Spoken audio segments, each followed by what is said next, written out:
była wspaniała. Teraz może być już tylko lepiej. Ja chciałam powiedzieć, że wspaniałą rzeczą jest to, że młodzi ludzie poza nauką potrafią odnaleźć swoje pasje. I tak jak powiedział Bernard Shaw, ideały w życiu trzeba mieć, bo ideały są jak gwiazdy.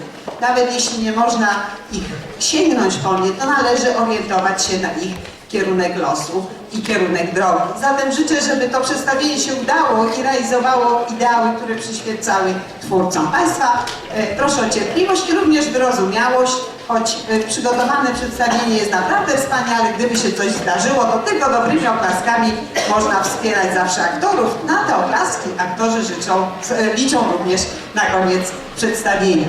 Powiem tylko, że twórcą, pomysłodawczynią, inspiratorką jest Wiktoria Pietras, która gra również główną rolę Elizy Doolittle. Jest reżyserem, w tamtym roku wystawiała sztukę pod tytułem The Importance of Being Earnest Oscara Wilda. W tym roku coś z irlandzkiej dramaturgii, bo jak wiecie zapewne, jeśli nie, to już teraz wiecie, że Bernard Shaw to irlandzki dramaturgisterz. Wszystkiego dobrego, miłego odbioru. Enjoy yourselves.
Cheltenham, Harrow, Cambridge and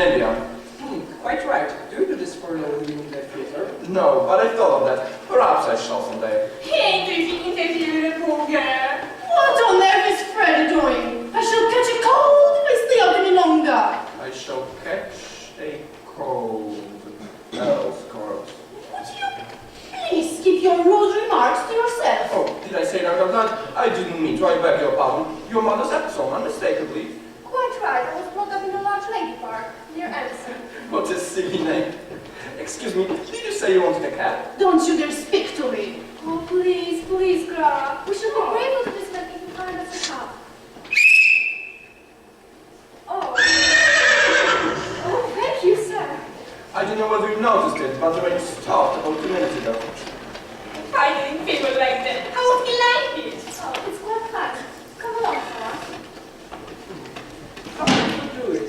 Would you kindly ask? Simply phonetics, the science of speech. It's my profession, also my hobby. Not to be ashamed of himself. But is there any way you can do that? Oh yes, a very good one. Let him mind his own business and leave a poor girl. Woman! Stop feeling sorry for yourself! Go away! I have a right to be here if I like, same as you. A woman who utters such a disgusting sound has no right to be anywhere, no right to live. Ah! Heavens, what a sound! Ah! See this creature in the gutter? Well, sir, in 6 months I could make her speak like a duchess. I could even get her a job as a lady's maid or a shop assistant. I am myself a student of Indian dialect. Are you? Do you know Colonel Pickering, author of spoken Sanskrit? I am Colonel Pickering. Who are you? And Higgins, author of Higgins' Universal Alphabet. I came from India to meet you. I was going to India to meet you. Where do you live? 27 Wimble Street. Come and see me tomorrow. I'm at the Charlton Hotel. Now, go with me and have a chat over some soup. Bye, welcome, gentlemen. Sorry, I really haven't any change. Mama, Clara, I brought a cat. Where is Mrs. Burger? They went home ages ago. But I brought a cat. Never mind, gentlemen, I'll go home with it. Hey, guys, no home with me, Charlie. She's taking my cat.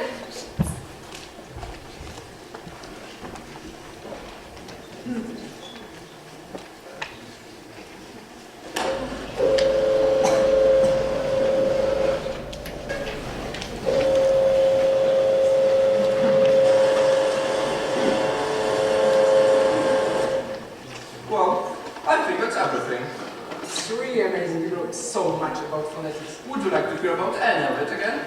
Oh, not now. I'm quite exhausted. There's a young woman downstairs who wants to see you, sir. A young woman? What does she want? Well, sir, she says you'll be glad to see her when you know what she's come about. She's quite a common girl, sir, very common indeed. I should have sent her away, only I thought perhaps you wanted her to talk to your machines. I'm sorry, but you sometimes bring such queer people. I hope I've not done wrong. Oh, that's all right, Mrs. Pierce. Has she an interesting accent? Oh, dreadful, sir, really? I do not know how you can take an interest in it. Let's see her. Show her up, Mrs. Pierce. Very well, sir, I'll bring her. This is rather a bit of luck. I'll show you how I make recordings. This is the young woman, sir. This is the girl I saw last night. She's no use. I've got all the records I want of the Lysengrove accent. I'm not going to waste my time on it. Go home, I want to monster. Don't be rude. You see what I come for yet. Did you tell him I come in a taxi? Nonsense, girl. What do you think a gentleman like Mr. Higgins cares how you came here? I can't have lessons, and to pay for it too. Well, what do you expect me to say? If you was a gentleman, you might ask me to sit down, I think. Pickering, shall we ask this baggage to sit down, or shall we throw her out of the window? Oh, I'm not a baggage. I've offered to pay like a lady. What is it you want, my girl? I want to be a lady in a flower shop instead of selling flowers on the street. But they won't make me unless I can talk proper. He said he could teach me. Well, here I am, ready to pay him. And he treats me as if I was a dirt. How can you be such a foolish girl? You can't afford to pay for Sir Higgins. I know this is possible as well as you do, but I'm ready to pay. How much? Ah, now you're talking. Sit down. But you're the boss. Sit down! Sit down, girl. Do as you're told. Won't you sit down? Don't mind if I do. What's your name? Eliza, Elizabeth, Betsy and Bess. They went to the woods to get a bird's nest. They found a nest with 4 eggs in it. They took one apiece and left 3 in it. don't be silly. You mustn't speak to a gentleman like that.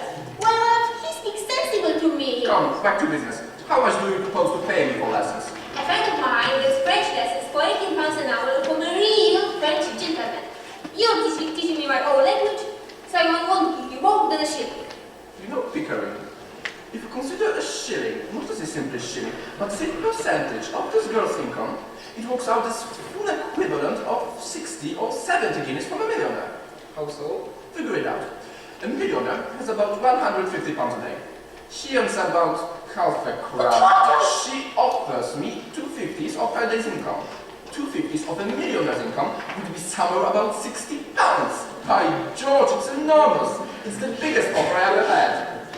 60 pounds? What are you talking about at the moment? Hold your tongue! I ain't got 60 pounds. There's nobody saying that's money. Here, What's that for? wipe your eyes.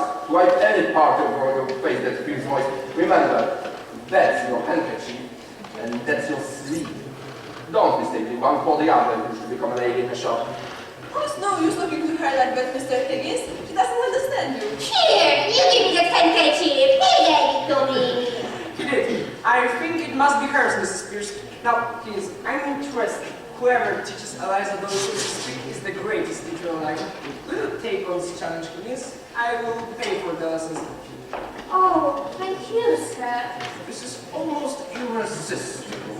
She's so deliciously now, so horribly dirty. Ah, I ain't dirty. I wash my face with healthy in the morning, I did. In 6 months, in 3 if she walks out, we'll start today. Now, take her away and clean her, Mrs. Pierce. Is there a good fire in the kitchen? Take all her clothes off and burn them. Order some new ones. Wrap her up in a brown paper until they come, or use one of those Japanese dressing gowns. Oh, you know a gentleman. You not expect such things to me. Eliza, you've got to learn to behave like a duchess. Take her away, Mrs. Pierce. If she gives you no trouble, hit her. No, I call the police away. But there's no place to put her.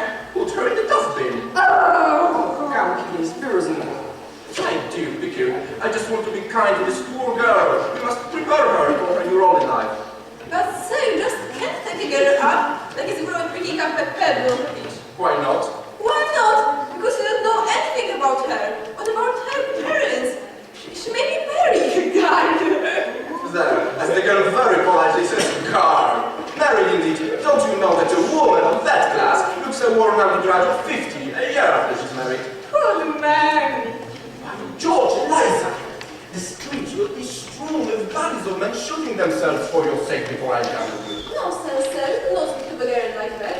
Oh, I'm going. His Maggie's. Oh, I'm mad, am I? Very well, Mrs. Pierce, you needn't order new clothes for her. Throw her out.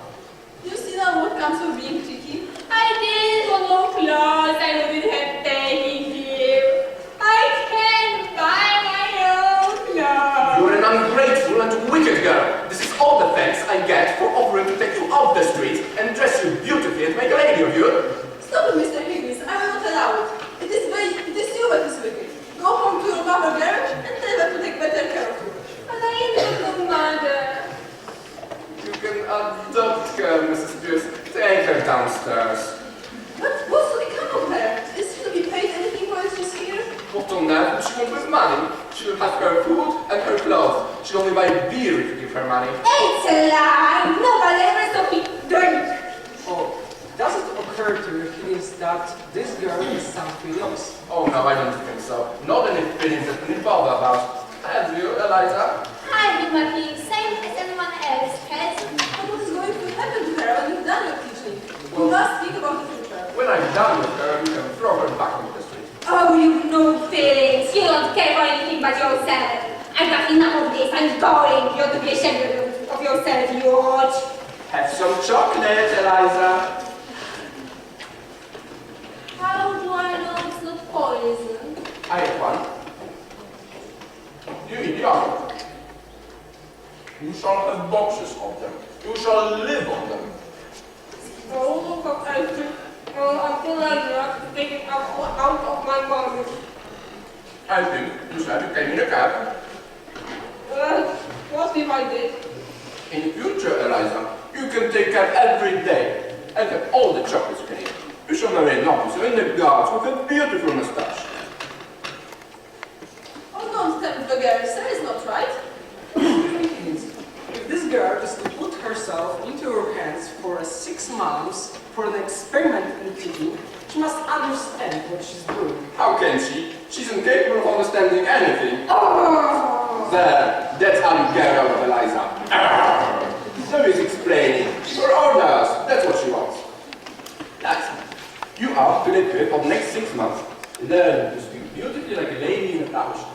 If you are a good girl, you shall live in a proper bedroom, have lots to eat, and money to buy chocolates and take riding cabs. If you are naughty and idle, you shall live in a back kitchen among the black beetles and be all by Mrs. Spears with a broomstick. In the end of 6 months, you shall go to the Buckingham Palace in a carriage beautifully dressed. If the king finds out you are not a lady, you will be taken by the police to the Tower of London, where your head will be cut off as a warning to other presumptuous flower girls. If you are not found out, you shall have a present of 7 and 6 pence to start life as a lady in the shop. If you refuse this offer, you will be the most ungrateful and wicked girl, and the angels will weep for you. Now, are you satisfied, Pickering? Can I put it more plainly and clearly, Mrs. Spears? I think it better that we spoke to Pickering properly in private. Come with me, Eliza. Thank you, Mrs. Spears. Take her off to the bathroom. Excuse the straight question, please. Are you a man of a good character where women are concerned? Have you ever met a man of good character where women are concerned? Yes, very frequently. Well, I haven't. I find that the moment I let a woman make friends with me, she becomes jealous, exacting, suspicious, and a damned nuisance. I find the moment I let myself make friends with a woman, I become selfish and tyrannical. Women upset everything. When you let them into your life, you find that the woman is driving at one thing, and you're driving at another. At what, for example? Oh no! Leave me alone! No!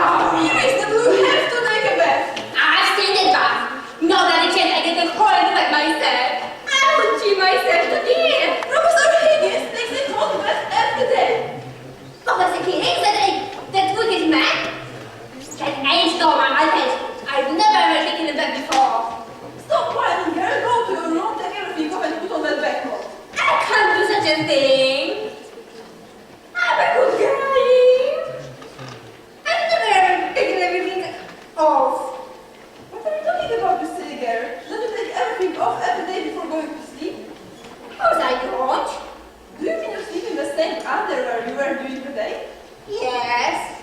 What else I should sleep in? What a silly girl. Come with me, Eliza, I will give you a dressing gown. No, you want me to make these pretty things? Do you want me to throw you back onto the street? Oh, you know mercy, you do. What they call you things, hardship. That, for instance. Is that all you need? Oh, Lord knows. I suppose the man wants to live her own life and the woman wants to live hers. One wants to go north and the other south. And the result is that they both have to go east, though they both hate the east wind. So here I am, a confirmed old bachelor and likely to remain so.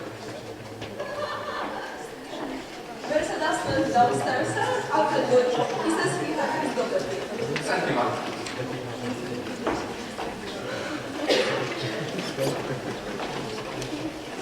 Professor Higgins? Yes, please sit down. Brought up in Hampstead, his mother was lost. I will start for myself. So, what do you want, Eliza? I want my daughter. Of course you do, you're her father. She's upstairs, take her away. What? Take her away. Do you suppose I'm going to keep your daughter for you? No, look here, Governor. Is it reasonable? Is it fair to take advantage of a man like this? The girl belongs to me. You got her. Where do I come in? You sent her here on purpose. So, help me, Governor. I never did. Then how did you know she was here? It was like this, Governor. She sent a boy in a taxi back for her luggage when she heard he was willing for her to stop here. I met him at the corner of Long Acre and London Street. And here I am with the luggage. How much luggage? A musical instrument, Governor. A trifle of jewelry and the birthday. She said she didn't want no clothes. What was I to think from that, Governor? I asked you as a parent, what was I to think? So, you came here to rescue her from worse than death, eh? Just so, Governor. That's right. But why did you bring her luggage if you intended to take her away? Have I said a word about taking her away? Listen here, Governor. You and me is men of the world. Oh, men of the world, are we? The truth is, Governor, that I've taken a sort of fancy to you.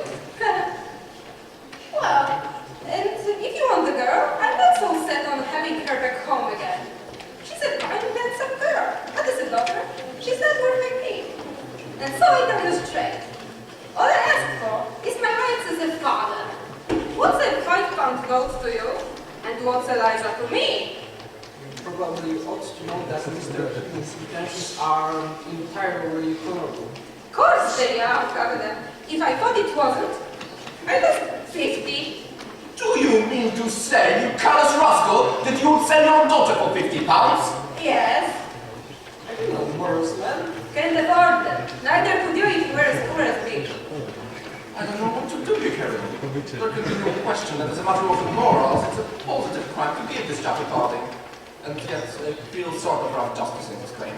That's right. That's what I say. My father's son, as it were. I suppose we must give him a fiver. You'll make a bad use of it, I'm afraid. Not me, Governor. So help me, I won't. Don't you be afraid that I will stake it and bury it and live under on it. This is irresistible. Let's give him 10. No, Governor. £10 is a lot of money. You gave me what I asked. Not a penny more, not a penny less. You're sure you won't take 10? Not now, Governor. Another time. Well, here you are. Thank you. Good morning. Beg pardon, miss. God, don't you know your own daughter? Blimey, it's Eliza. Oh, silly. Silly? I beg you, Mr. Higgins, do not say anything that would make the girl perceive about her looks. Oh, quite right, Mrs. Good. Yes, damn silly. Mr. Higgins? I mean, extremely silly. Do you have any advice to her before you go a little? Your blessing, for instance? No. I ain't such a mug as to put my children falling on myself. Hard enough to hold them without that sort of gentleman.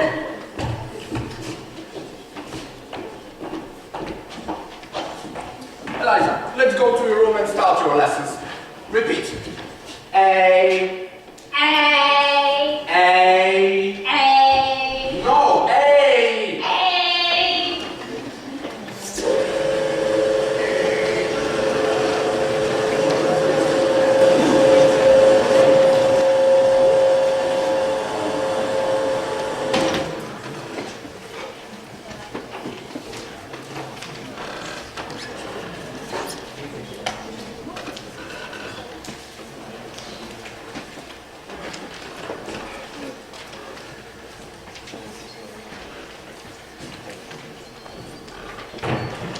Henry? What are you doing here today? I am about to receive visitors, and you always upset my visitors. Go home at once! But I have a job for you. I found a girl. Have you fallen in love? Certainly not. I can't be bothered with women. They're all idiots. Except your mother. Now, Henry, stop fidgeting. Take your hands out of your pockets and tell me about the girl. She's coming to see you. I don't remember inviting her. You didn't. I invited her. If you knew her, you wouldn't have invited her. She's a common flower girl. I found her on the street. And invited her to my house? Oh, it will be all right. I've taught her to speak properly, and she's only allowed to talk about the weather and everybody's health. Fine day, how do you do? It wouldn't be safe if you started talking about anything else. The weather, everybody's health. Well, she has to talk about something. Oh, she'll be all right. Don't fuss. Pickering is in it with me. I've sort of a bet that I can make everyone think she's a duchess in 6 months. She's done wonderfully. I think I shall win my bet. Mrs. and Miss Elynsford-Hill.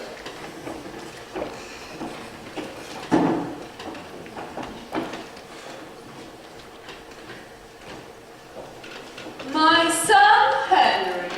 Ah, the famous Professor Higgins. I'm so pleased to meet you. I've seen you before somewhere. I've heard your voice. Now, where was it? Never mind. I'm sorry, but my famous son has no manners. Please, sit down. Have I been rude? I didn't mean to be. Oh, no, Pickering. Oh, how do you do, Miss Higgins?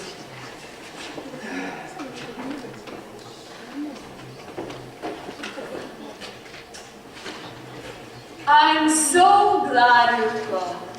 Do you know Mrs. and Miss Elynsford-Hill? Has Henry told you? day, it turns out. Are we in the way?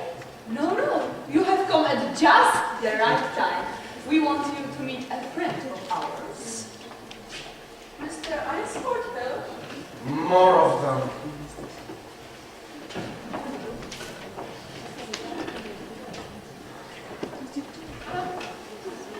Well, here we all are. What the devil are we going to talk about in the light our lives? Who's going to? She's mother. How do you do, Mrs. Higgins? How do you do, Mrs. Higgins? Cool and Pickering, is it not? Miss Doolittle? Have we met before? I remember the eyes. How do you do? My daughter Clara and my son Freddy. How do you do? How do you do? Now I remember where I saw you. Covent Garden. Don't sit on my writing table. You will break it. Do you think it will rain, Miss Doolittle? There are no indications of any great change in barometric situation. What are you laughing at, young man? I'm not able to write. I hope it won't turn cold. There's so much flu about. Oh, my aunt died of the flu, they said, but it's my big belief they've done the old woman in. Oh, done her. Yes, why would she die of the flu? She could survive more serious illnesses. My father kept spooning gin down to her throat until she bit the spoon in two. Dear me. She was pinched, I tell you. What did she do? Oh, that's the new small talk.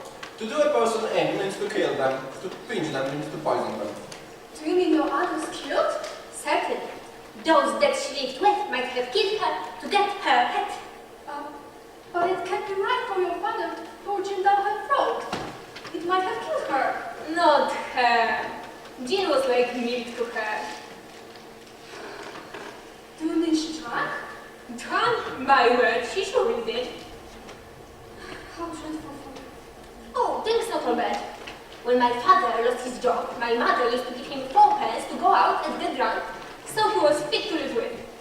That made the miserable old git happy. How awfully funny. What are you laughing at, young man? When you small talk, you do it so well. Well, I must go. No pleased to have met you. Goodbye. May you walk across the park, Miss Doolittle? Walk? No, grabby leg. I'm going to taxi. Well, I don't think I will get used to this, small talk. Oh, Mom, you are so old-fashioned. I think that's it. We should continue our visit. Thank you so much, Mrs. Higgins. Goodbye. Be sure to try out that small talk on the other visits. I certainly bloody will. Clara! Well, what do you think of Eliza? Is she presentable? You're a silly boy. Of course she's not presentable. She looks beautiful, but she gives her identity away when she speaks. She just needs to remember to talk only about the weather and the color. Colonel Pickering, where does this girl live? Us, of course, where should she? And she's so useful. She always knows where my things are and always remembers my appointments. How does your housekeeper get on with her? Mrs. Pierce? Oh, she's jolly glad Eliza's there to find my things and remember my appointments. But she tells me I don't know the consequences of taking on the job. You certainly are a pair of babes playing with your little doll. Playing? This is the hardest job I ever had. Mother, you have no idea how hard it is to take a human being and to change her into a different person. Mrs. Higgins, we take Eliza very seriously. We keep records of everything. She's absolutely fascinating. We are always talking about Eliza. Teaching Eliza, dressing Eliza. What? Inventing a new Eliza. She mimics like a parrot. Do you realize that when Eliza walked into your house on Wimpole Street, something walked in with her? Yes, her father did, but Henry soon got rid of him. No, something else. A problem. You stupid male creatures. The problem is, what are you going to do with her afterwards? Oh, she can do what she wants with all the advantages I have given her. Advantages? With her mother's nowhere will live, she said. find her a little job. No use bothering her. The thing's done. Goodbye, mother. Let's take her to the Shakespeare exhibit at Elynsford. Her remarks will be hilarious. Goodbye.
she wasn't a bit nervous.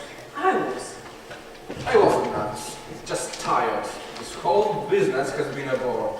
But the garden party was exciting, wouldn't you say? Yes, for the first 3 minutes. But when I had to sit for an hour talking to this foolish, fashionable woman, I felt trapped like a bird in a cage. I tell you, Pickering, never again will I take on a bed like this. No more artificial duchesses. Eliza, it's so she's a professional. Well, it's over and done with. Now I can go to bed without dreading tomorrow. I shall go to sleep too. It's a good occasion. I dream for you. Good night. Put the lights out, Eliza. I'll tell Mrs. Pierce not to make coffee for me in the morning. I'll take tea.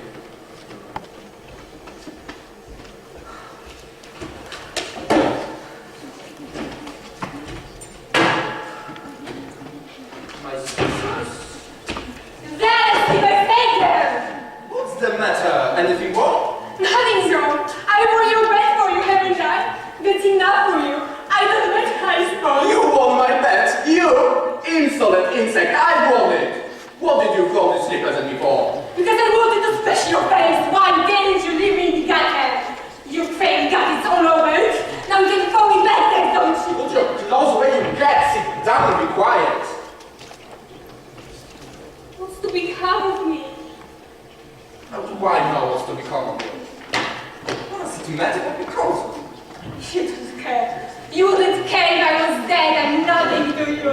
Why are you being like this? Has anyone here ever treated you badly? No.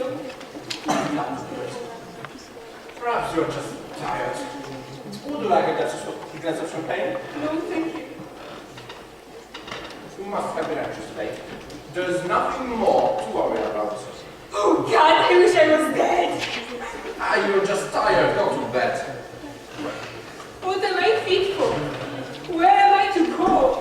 What am I to do? Oh, that's what's worrying you. Well, you won't have much trouble finding something. What about the lady of the flower shop? They're going to buy you one. You might marry, you know, you're not bad looking.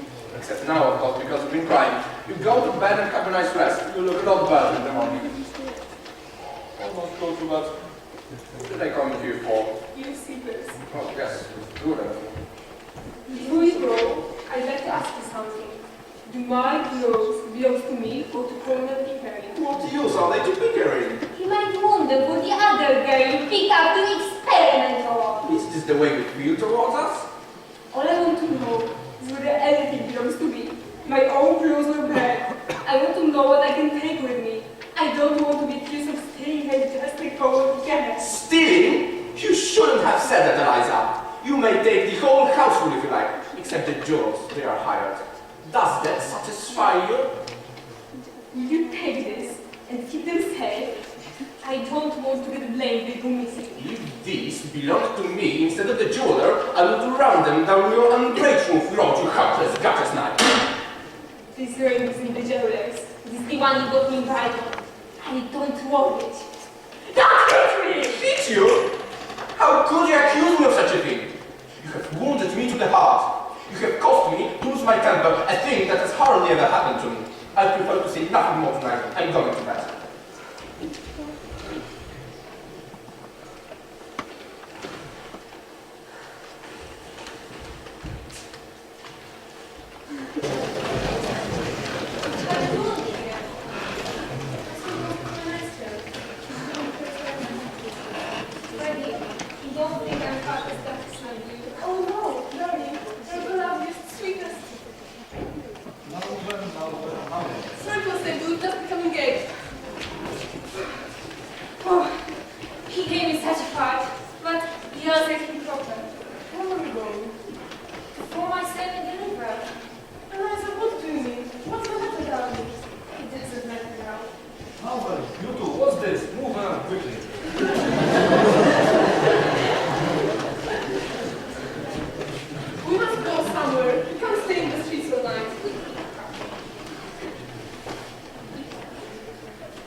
her? Nonsense! She left last night. Her bed wasn't slept in. She then came back in the morning to collect her things. Mrs. Spears that way. What am I to do? Do without her. She has a right to live if she wants to.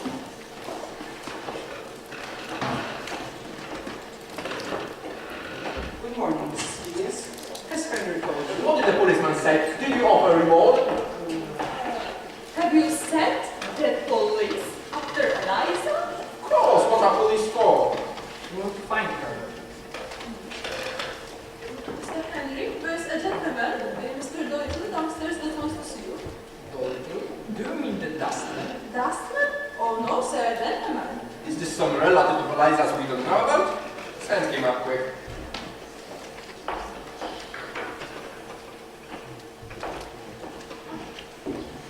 Look at what you've done to me! Yes, Eliza can buy good clothes. Eliza? Why would she buy me clothes? Good morning, Mr. Dooley. Won't you sit down? I beg your pardon, madam. Thank you. What on earth has happened to you? You have ruined my happiness! You wrote a letter to your millionaire friend in America because you thought I was so amusing. And what does he do? He dies and leaves me all his money. What? How funny. Now everyone wants to be my friend so they can get a bit of my money. Well, why don't you give it back? I couldn't do that!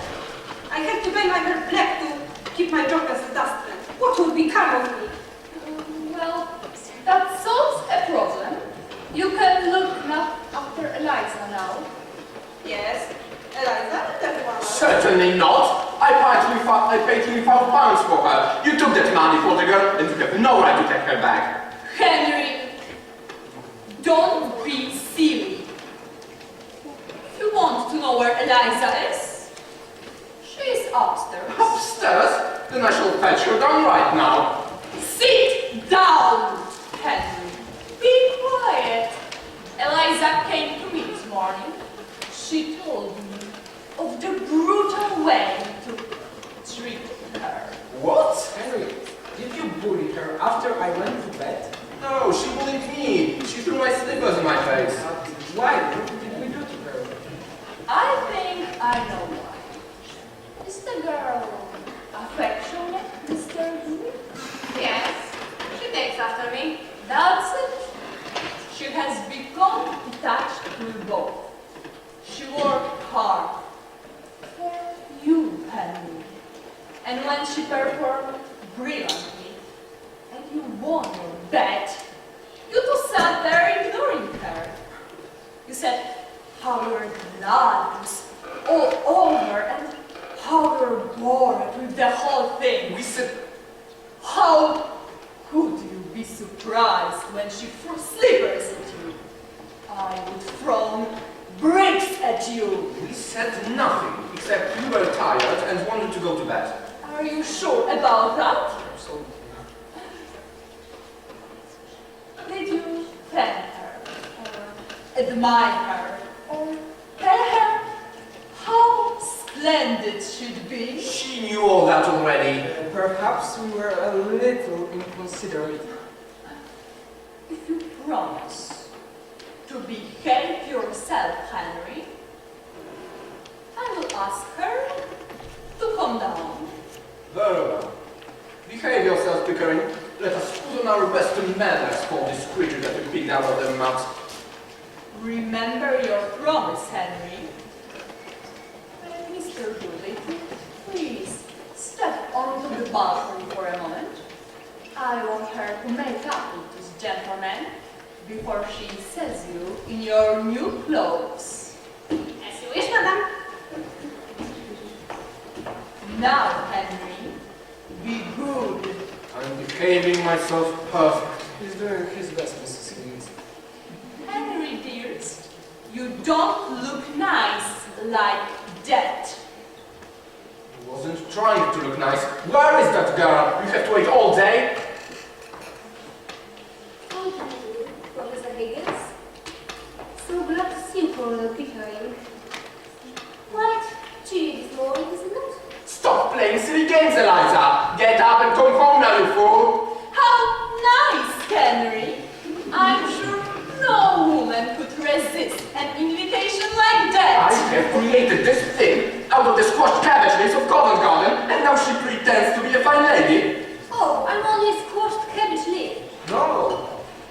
I owe you so much, and I should be very sad if you forgot me. You see, when I was a flower girl, I used to be like Professor Higgins. I used bad language and couldn't control myself. I learned how ladies and gentlemen live from you, Colonel Pickering. Well, but he taught you how to speak. I couldn't do that. Learning to speak was as easy as learning to dance. But do you know who began my real education? What? When you called me his daughter on the day I first arrived in Wimbledon Street, that was the beginning of self-respect for me. And there were so many other things that came just naturally to you, like standing up when I went into the room, getting off your head and opening doors for me. Oh, that was nothing. You showed me I was something more than a flower girl. I'm not blaming Professor Higgins, it's his way, is it not? The difference between a flower girl and a duchess is not how she behaves, but how she is treated. I shall be always a flower girl to Professor Higgins, because he always treats me as a flower girl and always will. I can be a lady to you, because he always treats me as a lady and always will. Oh, that's really very nice of you, Miss Dalton. Please call me Eliza. I would like Professor Higgins to call me Miss Dalton. Go and burn in hell! Henry! Will you come back to this Will you forgive Higgins? Forgive? Let her go! Let her find out that she cannot survive without us. She'll be back in the gutter in 3 weeks. She won't do that. Will you, Eliza? No, not now. I've learned my lesson. I have forgotten the old sounds I used to speak. Ow! Forgotten the old sounds, have you? Victory! Victory! Don't look at me like that, Eliza. It isn't my fault. I didn't have enough money for my old age. I didn't even know the daughter died, and now your stepmother wants to marry. You go to marry that common woman. Won't you come to the wedding, Eliza? You should go to your father's wedding, Eliza. Well, I get my head and being woman. May we all come to your wedding, Mr. Dooley? I would be honest. Mr. Colonel Pickering, would you accompany me? Of course. Eliza, forgive Higgins and come back at Wimbledon Street.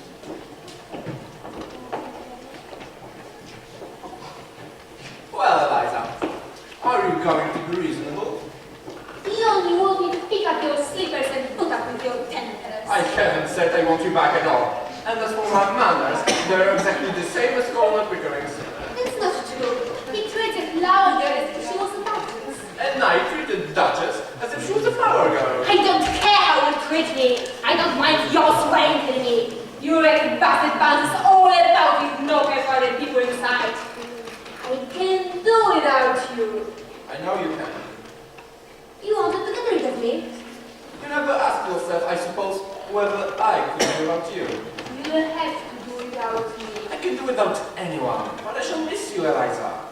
I have learned something from all your nonsense, and I have grown accustomed to your voice and appearance. I will miss them. Well, you have my voice on your gramophone and my picture in your book of photographs. If you feel lonely, then turn the machine on. I can't turn your soul on. Leave me your feelings, and you can take away the voice and the face. They are not you. You brute, you have twisted my heart. You call me brute because you felt you always had to find my glasses and fetch my slippers. You were a fool. I think a woman fetching men's slippers is a disgusting sight. Did I ever fetch your slippers? I think more of you since you threw them in my face. If you come back, and if you dare to count those little dog's tricks of fetching and carrying slippers, I will slam the door in your face, Duchess Eliza. What would I come back for? For the fun of it. That's why I took you on in the first place. I could adopt you as my daughter and lavish money on you. Or would you rather marry Pickering? Oh, if only I could go back to my flower basket and be dependent. I wouldn't even marry you and he'll need my apron what he is. Then he is not, then what is? I talk as I like. You're not my teacher now. You brought me around and tell me for Pickering, but It's Freddy, who really loves me. He writes to me 2 times a day. Didn't you even notice his letters when he takes us to breakfast? Every girl has the right to be loved. But he's not rich and he's such a fool. Freddy's not a fool. What else am I to do? I can't go back to the gutters in court and I've got no real friends in the world but you in the corner. I'll marry Freddy as soon as I can do. Eliza, you could marry a king. Why marry Freddy? He's like a king to me and I'll support him. I'll teach politics. I'll offer myself as an assistant to that hairy-faced Hungarian. Oh no, you won't. He'll steal my ideas. I'll wring your neck if you dare take one step in his direction. What do I care? I knew you'd try to hurt me one day. You can't take away the knowledge you gave me. I'll advertise in the newspapers that your Duchess is really a flower girl that you taught. And that she will teach anyone to be a Duchess in just 6 months for 1,000 guineas. I'm not afraid of you. Well, Eliza, I said I'd make a woman of you, and I have. I like you like this. You're a dower of strength. The carriage is waiting, Eliza. Are you ready? Yes, is the professor coming? Certainly not. He can behave himself in church. So I shall not see you again, Professor. Goodbye. Goodbye, mother. Oh, by the way, Eliza, order a ham and a Stilton cheese, will you? And buy me a pair of leather gloves, size 8, and a tie to match this new suit of mine. You can choose the color. Size 8 is too small for you. You have 3 new ties that you have forgotten in the drawer in your bedroom. Paulina prefers cheddar to stirred on and you don't notice the difference. I telephoned Mrs. Pierce in the morning not to forget the ham. However will you manage without me? You or Pickering may want to consider proposing to Eliza. You are hopeless without her. Nonsense! She's going to marry Freddy! Freddy!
Chciałam podziękować wspaniałemu zespołowi za ogromną pasję, talent i przeniesienie nas w świat inny, ale jakże ciekawy, jakże niecodzienny. Świat, w którym są pewne wartości, o których trzeba pamiętać również w naszym codziennym świecie. Mam nadzieję, że doznaliście miłych wrażeń, że usłyszeliście dobry angielski również, że zainspirowaliście się, by może coś podobnego tworzyć w przyszłości.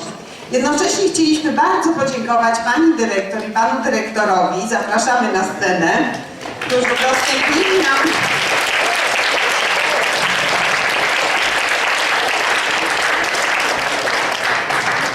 Chcieliśmy ogromnie podziękować Państwu za ogromną pomoc, wsparcie i życzliwość. Dzięki Państwu mogliśmy w takich wspaniałych, komfortowych, profesjonalnych warunkach wykonać nasze przedstawienie.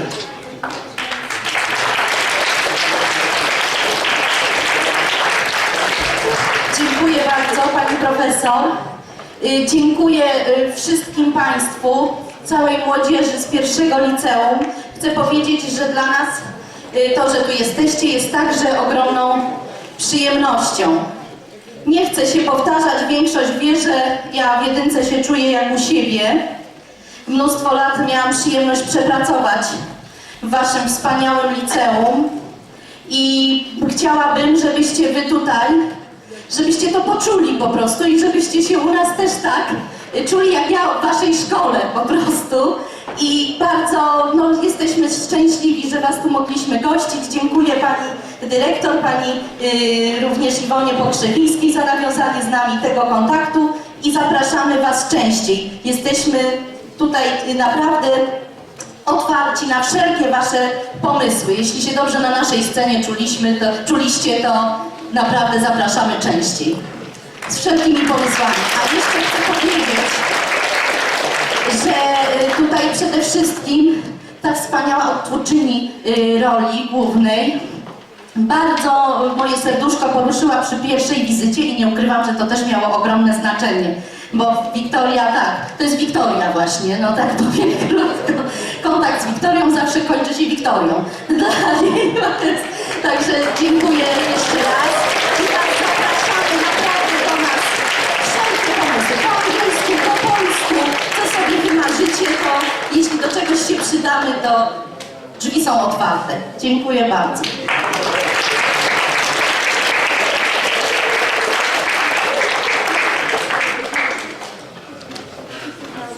Chcielibyśmy jeszcze podziękować panu Bogusławowi Jędrzejczakowi, który pomógł nam zorganizować stroje piękne i w ogóle wszystko. Niestety pan Jędrzejczak już opuścić nas ze względu na inne zobowiązania, a na pewno będzie okazja, żebyśmy w szkolnym gronie podziękowali za wsparcie. W takim razie chcielibyśmy podziękować pani profesor Pokrzewińskiej.